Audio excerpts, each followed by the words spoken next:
Hey guys, it's Seree here from YOUWHO. Hey, I'm Brian. Hey, sorry for the late start.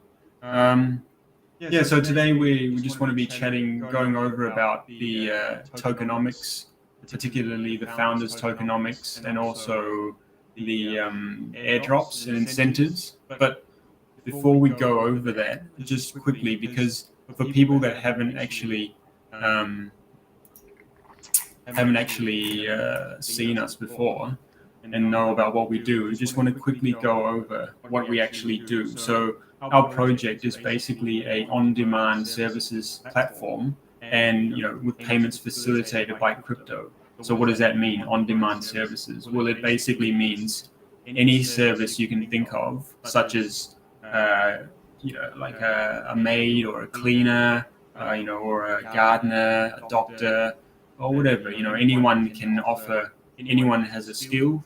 You might be an engineer. You can list your service on our platform. You're an engineer, and then someone who needs your engineering services on the other end will then be able to find your services on the platform and then basically book you. And it's not just for digital services, right? It's for every service, so physical services as well. Yeah. Something closer to home is probably say, let's say a mechanic. You go to start your car and your car doesn't start. And look, if let's say you didn't know anyone, what you'd probably be doing now is, opening Google or Facebook and then searching for a mechanic. You may not know whether they're good or bad or trustworthy or not. Then you got to call them, explain to them what the problem is, and then hopefully they've got someone there that can come and attend to your issues, right? But with the platform, obviously, the way we're going to do it, it's on demand, right? So you could basically put a push notification out that you're looking for a mechanic. You can upload a very short video or a picture of what the problem is. So you could start your car, take a video of it, and then also upload that so that anyone that's a mechanic near you can actually just watch the brief video, and they would probably know almost immediately what the problem is. And they could, give you a rough estimate about what the fix is going to cost, and then if they're available, they could come out immediately. Yeah.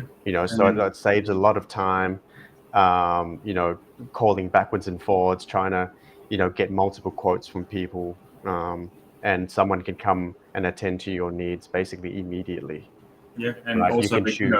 you could choose basically a local mechanic, so they'd be able to turn up very quickly. Yeah, so I guess the four type groups of people that our platform is aimed at is, the first one would be unemployed people, right? Particularly now, with the recent, economic events and then the pandemic, I'm sure there are a lot of unemployed people that are looking for work. So they could just basically put their services on our platform and just give it a go and see what happens.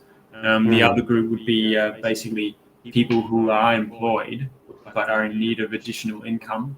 So if they're employed, they most likely they already have a skill set, so they'll be able to put their skill set onto the platform and then be able to find additional income that way.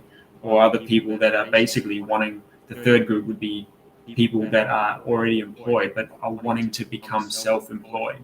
So if eventually the second group of people that I spoke about just now, if they make enough money on this platform, they could turn it into like a full-time thing. And then, of course, finally, the fourth and most important group that we're catering to are the customers, which are the people that will actually book these services, right? So the figures. Like there's heaps of, basically the market is a massive market, right? Yeah. For people who are unemployed that have access to, say, a phone and internet, we're talking about hundreds of millions of people. And, this is going to be an opportunity for them to be able to use our technology to find, to find work or to find, make an income for themselves. Actually, even families that currently now depend on, say, a single source of income, either the husband or the wife, the other partner may not want to work full time as well. So this could be platform for them to earn part-time, to earn funds in the time that they have, right? In between looking after, children or whatever, they may want to work for a couple of hours and supplement, the family's income that way as well. Yep, that's right. Yeah, so I mean, that's a very brief overview of the project. We have spoken in more detail in our first AMA, so I guess anyone who missed the first AMA, there's in our YouTube channel, just go to youtube.youwho.io and it'll direct you to our YouTube channel, and you can hear a bit more about that. And we also recently did an AMA with Whale Coin Talk, where we went into even deeper detail. That's also on our YouTube channel, so feel free to have a look at that. But I mean, Brian, was there anything else you wanted to discuss before we just head into looking into the tokenomics a bit? Well, I mean, we could, I think for the one thing that's important is also the business model, right? So how, this is probably more for investors, how, the platform is going to be earning money, right? So basically the exact same thing that, merchants like Visa card or MasterCard do is they basically charge a transaction fee every time, somebody uses their services, right? And they're just basically like a payment merchant. So basically what YOUWHO are going to charge as a fee for people transacting on the platform is a 3% fee, right? So basically that is how, that's basically the business model. It's a 3% flat on all the transactions that happen in the platform. And then, but I mean, you can talk a little bit more about, once we collect, these pool of transaction fees, what happens after that? Yeah, so basically these fees that Brian was talking about, every transaction, a 3% fee is collected. That 3% fee goes into a central fee pool, which then token stakers, you token stakers, will then be able to claim their portion of. So that's why, the more you tokens you can accumulate now, later on when a lot of people are using the app, you will basically have a very good source of passive income, for many years to come. Yeah, so that's probably the most important part of the business model, right? That's basically what we're calling the end game. I mean, leading up to that, you'll still have your usual DeFi staking. So you'll have staking rewards for basically now until the app really gets going. You can head to stake.youwho.io to stake. We'll talk a bit more about that after the tokenomics section.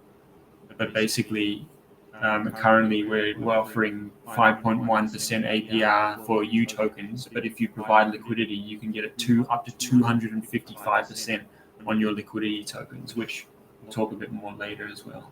But yeah, that's the main part of the business model there. So I guess we'll just roll into the tokenomics. So to start off, just to introduce the U token for investors, we are starting off on the Binance Smart Chain, simply because the fees are just much better than on the main Ethereum chain. We are, however, looking to then bridge over in the future, basically to all EVM compatible blockchains. So with obviously Ethereum, and then there's Avalanche. You've got Polygon. These kinds of chains, we will be officially bridging the token over to. We've talked about the fee pool just now.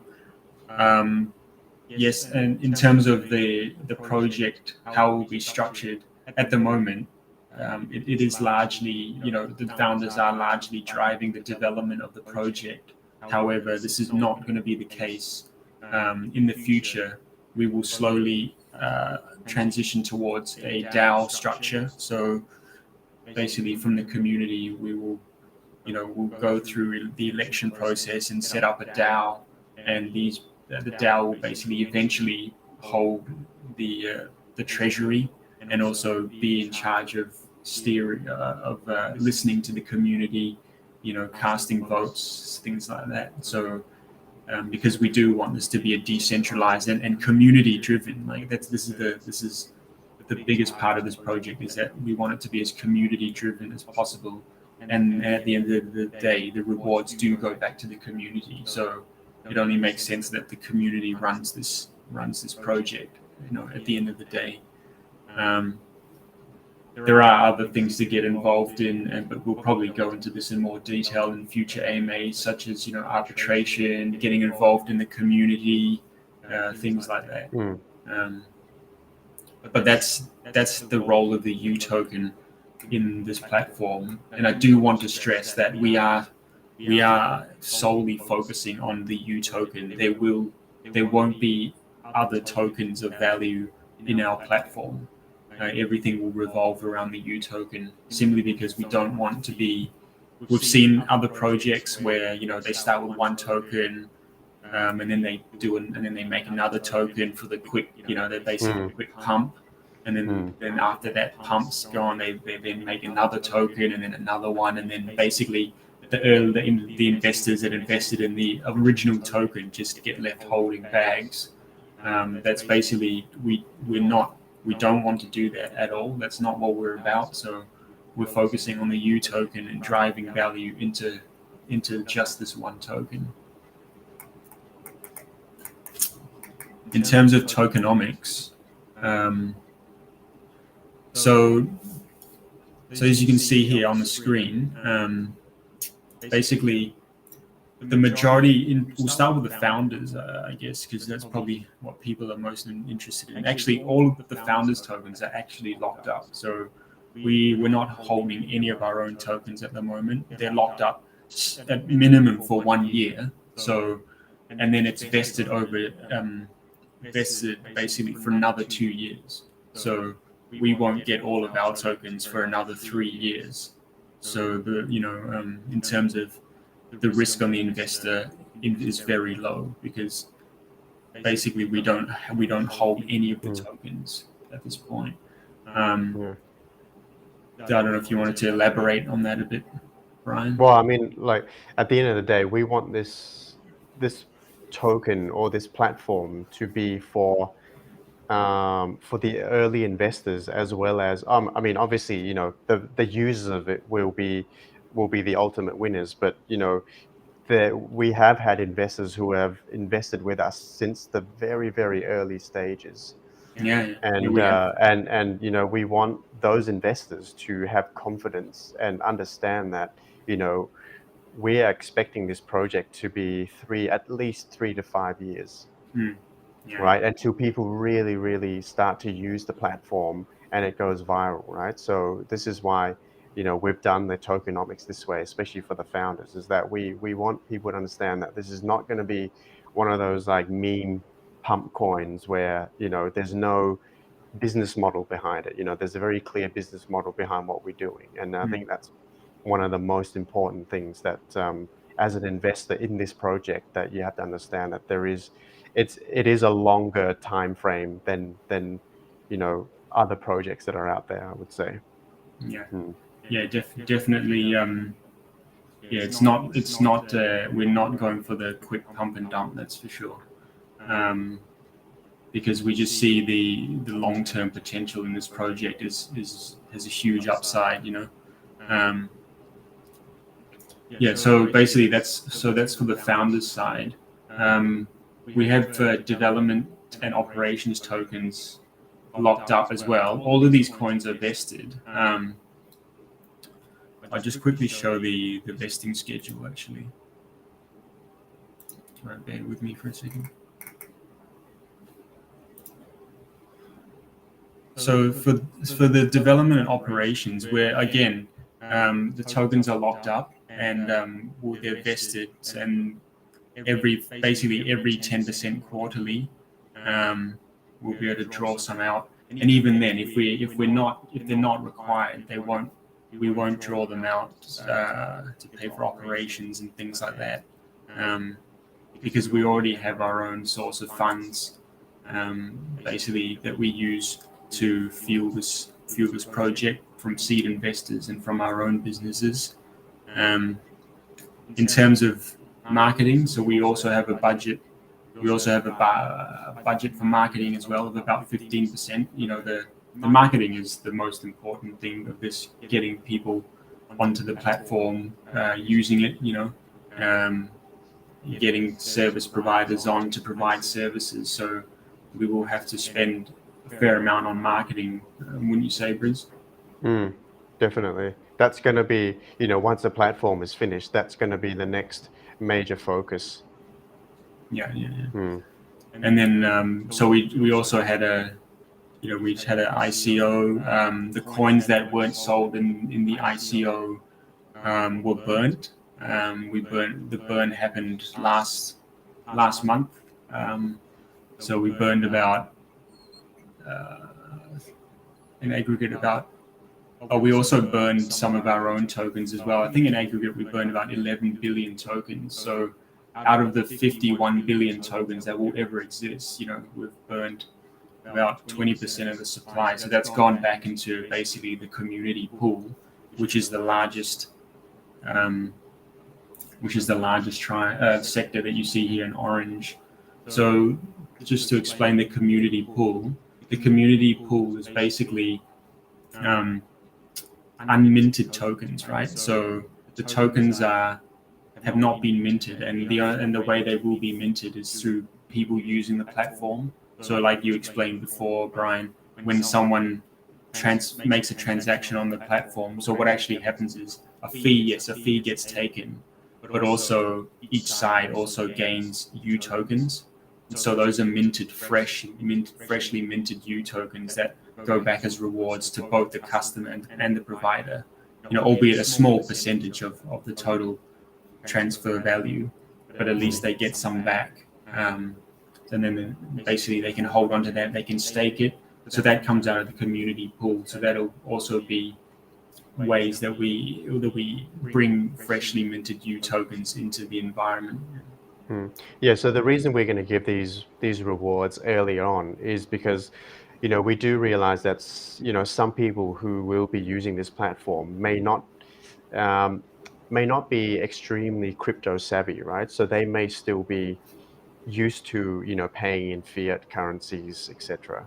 So this is a way for them to get involved with crypto without them really knowing at the start, right? Say they don't know about crypto, but they're getting these U tokens. Eventually, they're going to wonder what these U tokens do, or what they can do, and what value they have.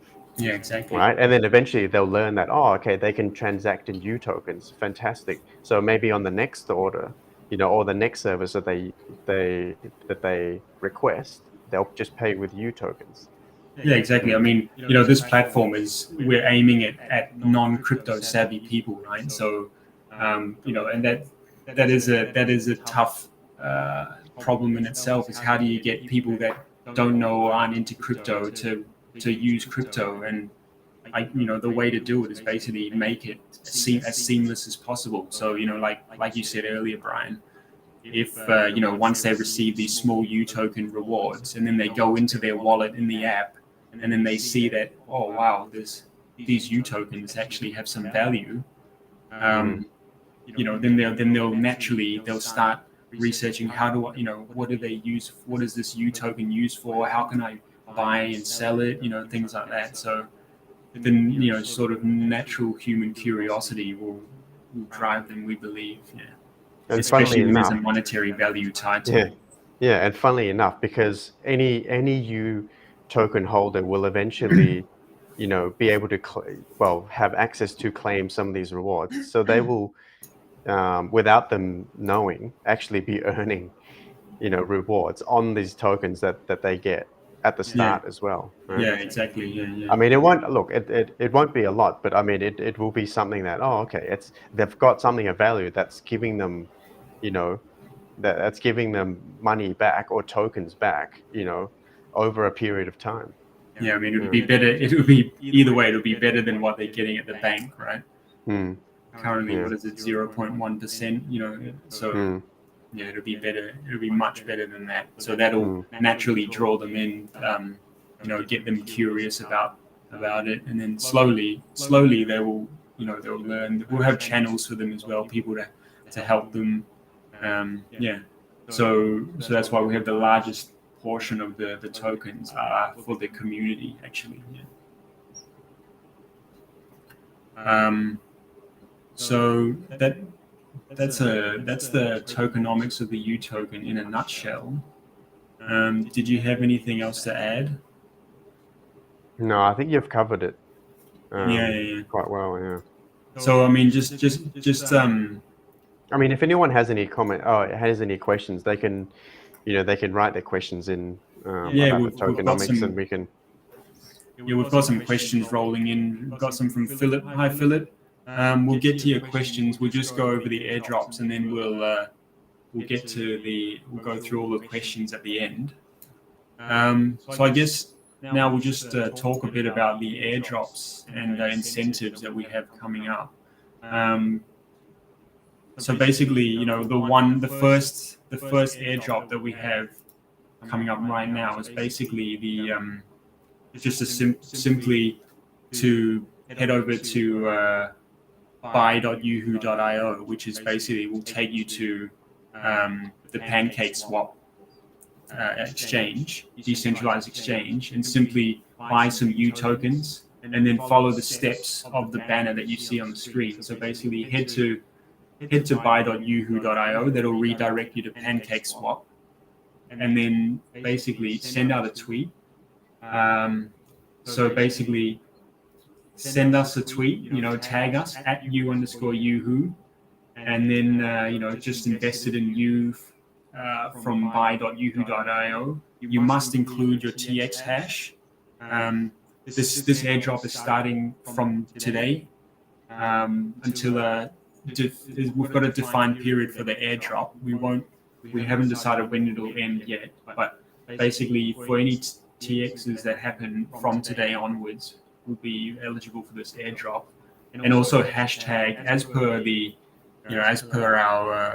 banner you see on the screen. Once we've verified your transaction, we'll then airdrop you 3% of the purchased amount. However, the airdrops will be vested over 6 months. This is simply to protect earlier investors as well. So we don't want just a whole bunch of people simply buying the token and then just dumping it on the market, because that's, we want to be fair to everyone. So basically what that might look like is so once you've bought the tokens, you've got, the tokens have been vested, we've cleared your purchase transaction, and we've airdropped you some tokens. So you can head over to you.youwho.io. These links will be in the description, and you can basically head over to the vesting tab here, and you'll see, like, say for this account, we've airdropped 30,000 U tokens into this account. This is our own account. This is just to show, but basically this is what it will look like for anyone that receives an airdrop. So you'll see that it's claimable in 6 months' time. So when the time comes, you can just simply click claim, and then just run through the prompts. It'll just MetaMask will pop up and prompt you to claim the tokens, and then after that it'll mint the tokens for you. So that's how the airdrop will work. In terms of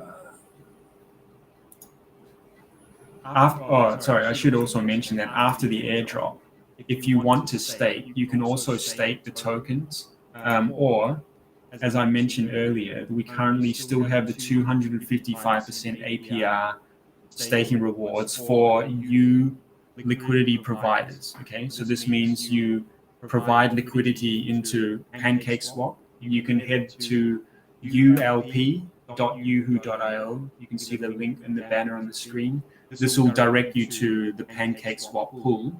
You can put your BNB and your U tokens that you just bought into there, provide liquidity, and then head to stake.youwho.io.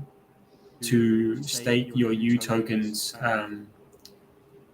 and basically, yeah, you'll be earning 255% APR on the liquidity provided. This is also a limited time. We will be reducing this APR in basically next month. So get in quick to lock in your high percentage rewards.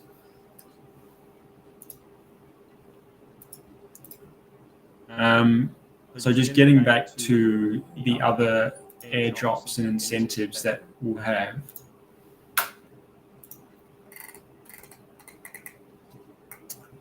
So basically, there will, because the project is going to be community driven, everything will be, or as much as possible, be incentivized. There will be good faith. Obviously, we hope people act in good faith, but there will be you token incentives, for getting involved, like in things like the community.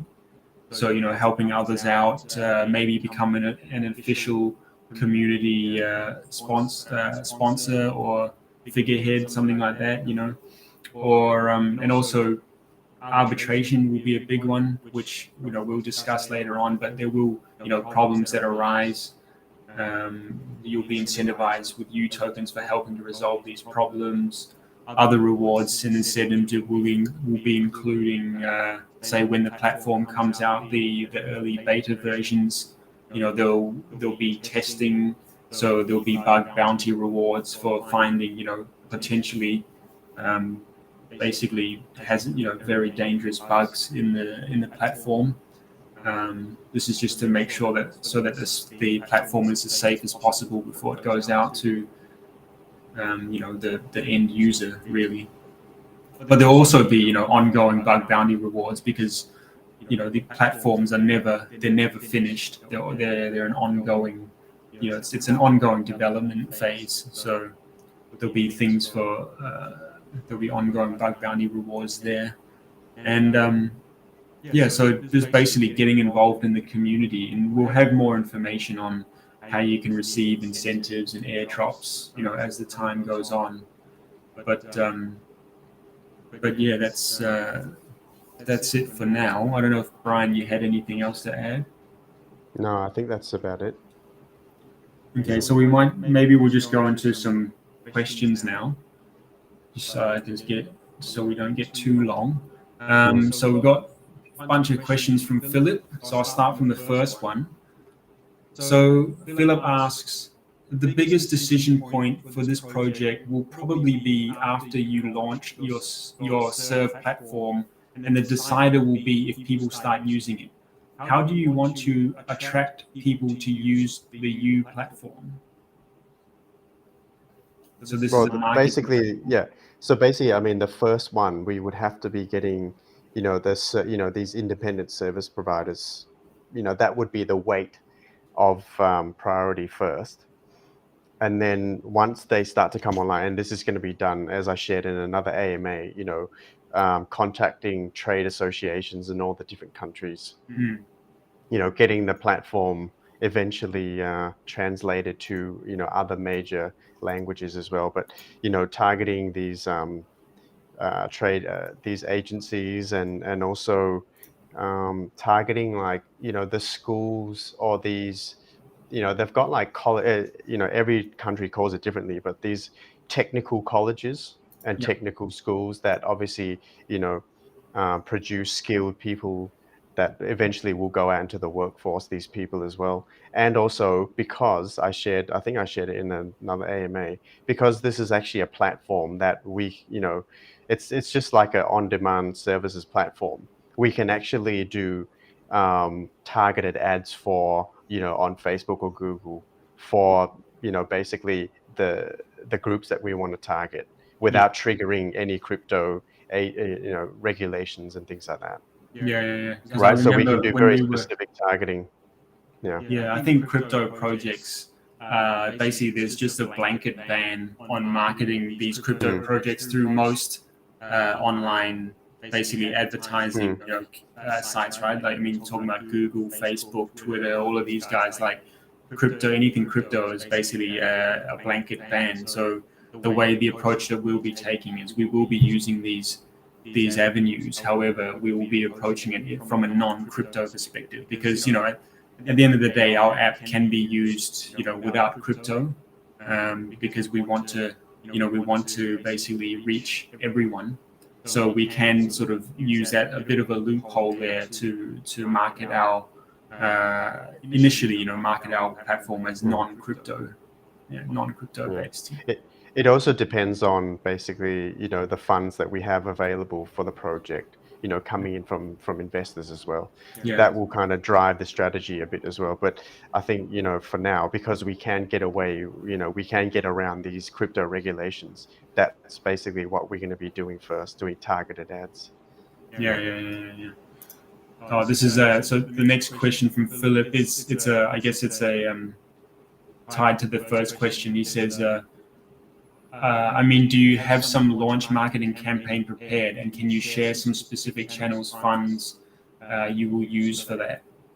Okay, so I think we've covered that a bit in the first question. However, we will be using most of the funds from the ICO from going into actually marketing the campaign to actual real world users, because that is at the end of the day where the value of the U token will come from, not from basically pump and dump groups or people that are only invested in it for the short term.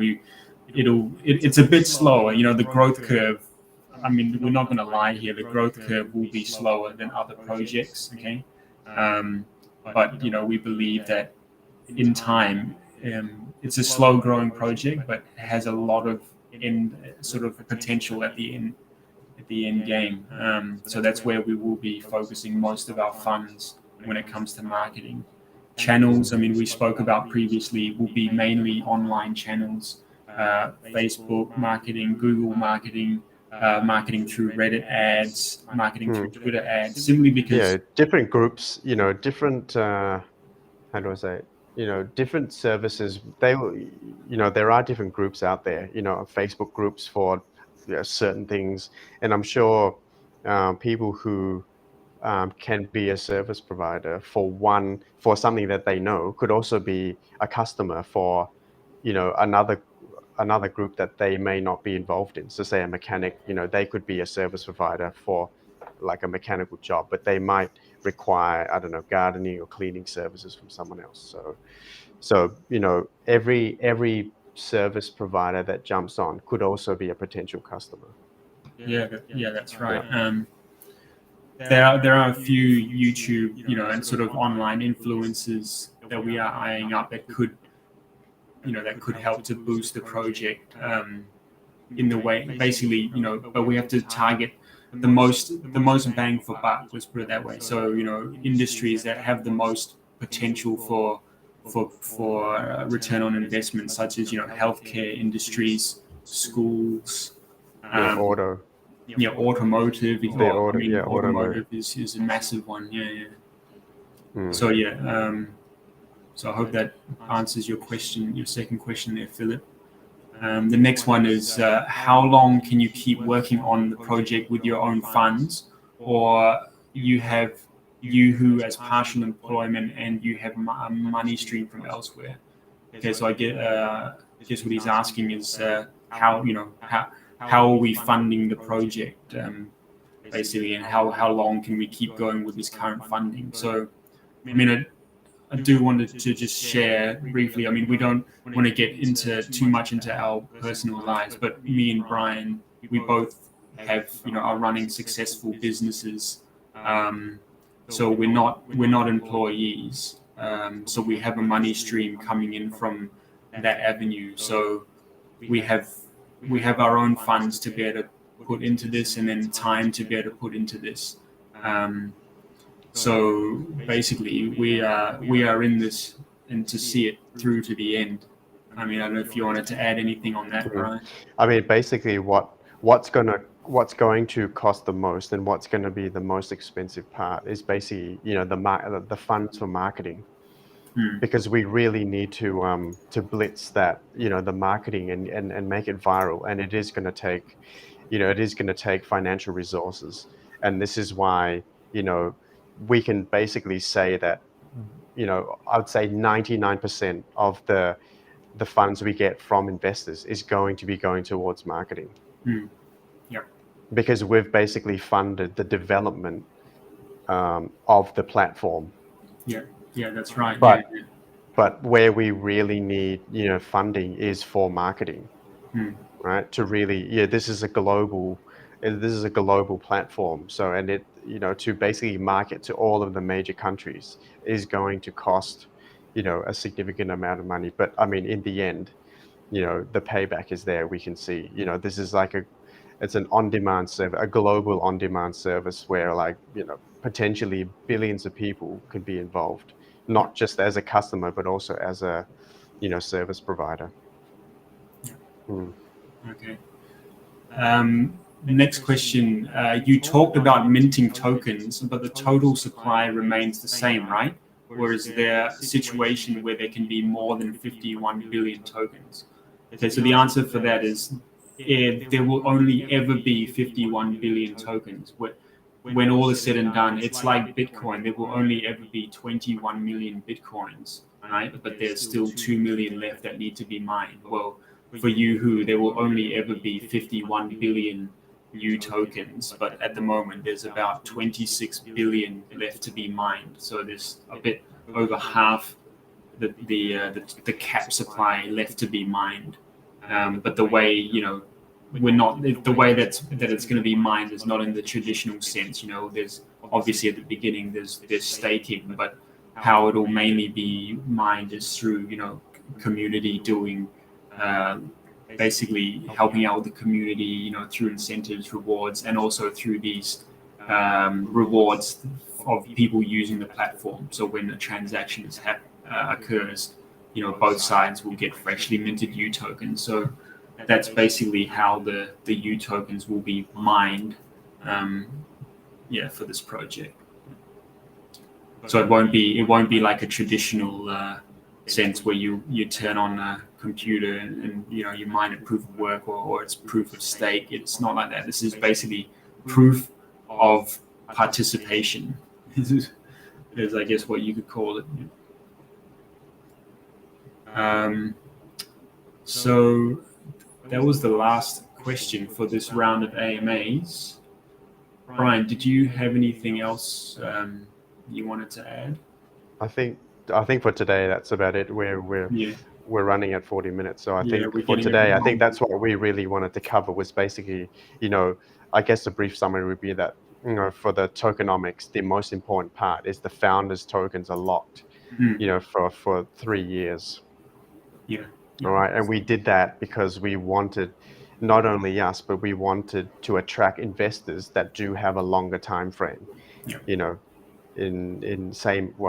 Basically same as us, right? We do have a business model where, the transaction fees from all the transactions happening on the platform, the platform will charge 3% and that'll go back to investors. So there's a legit business model there, right? And the airdrops, this is basically, for investors that, see this project and understand, the long-term view of the project, still want to invest. And this is just, I suppose, like a gift, right? Just to say thanks for investing, and we will be, using those funds, right? Like I said, 99% for marketing. Yeah, exactly. Yeah, basically all of it will go into marketing. Okie dokie. Well, no one's got any more questions. We're going to wrap it up for today.